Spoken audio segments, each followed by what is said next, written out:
नमस्कार मंडळी, तुमचं स्वागत आहे माझ्या चॅनलवर. मी सविता.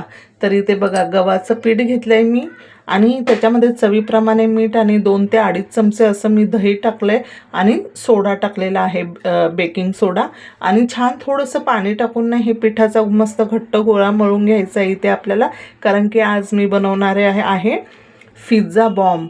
तर त्याच्यासाठी बघा, मस्त पनीर किसून घेतलं, लगेच एक कांदा चिरून टाकला, शिमला मिरची चिरून टाकली आणि लाल मिरची पावडर, त्याच्यानंतर ब्लॅक पेपर पावडर, चवीप्रमाणे मीठ, असं सगळं छान टाकून ना व्यवस्थित त्याला मिक्स केलं मी.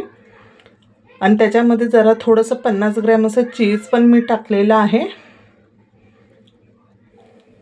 200 ग्रॅम पनीरला मी 50 ग्रॅम चीज टाकलं, थोडे कॉर्न टाकले, एक शिमला मिरची, एक कांदा असं टाकलं. आणि बघा आता, म्हणजे आपले पेढे असतात ना, सेम पेढ्याच्या साईजचे असे गोळे करून घ्यायचे, कारण की याच्या आपल्याला पुऱ्या लाटायच्या आहेत. तर आहे ना, मग आपल्याला छान अशा पातळ पातळ पुऱ्या इथे लाटून घ्यायच्या आहे, कारण की हे आपले जे पिझ्झा बॉम्ब आहेत ना, खायला एक नंबर आणि एकदम धमाकेदार. बघा तुम्ही आता किती धमाकेदार झालेले आहेत आपले हे बॉम्ब खायला.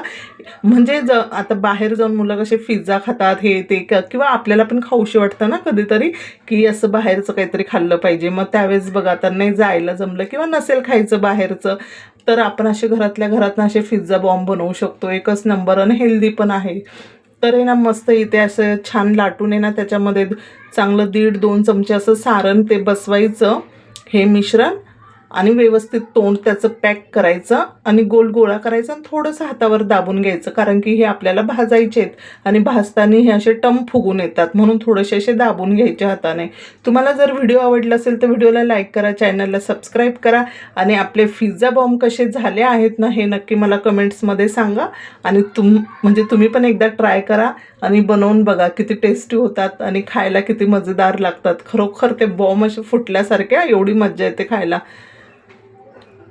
तर आता याला ना थोडंसं पाणी लावायचं आणि तव्याला चिपकवायचं ते, कारण की आपल्याला तवा ना उलटा करून भाजायचा आहे, म्हणून हलकं पाणी लावून घ्यायचं, कारण की ते चिपकले पाहिजे. तर मग आपल्या तव्यावर जेवढे बसतील ना तेवढे छान इथे मी म्हणजे असे बसवले ना, तर तवा इथे मी उलटा केला आहे बघा. आणि मस्त असे छान असे भाजून घ्यायचे. एवढे टेस्टी लागतात ना, एवढे भन्नाट लागतात, एकच नंबर. तर असे छान हे सगळे मस्त भाजून घेतले आणि बटर किंवा तूप असं मस्त वरतून लावा. छान मी बटर इथे असं लावलंय भरपूर. आणि मस्त घरात सगळ्यांनी, लहानपासून तर मोठ्यांनी, सगळ्यांनी खूप एन्जॉय केले बरं का हे. तर तुम्हाला कसे वाटले ते नक्की सांगा. चला मग तुम्ही पण या खायला. बाय.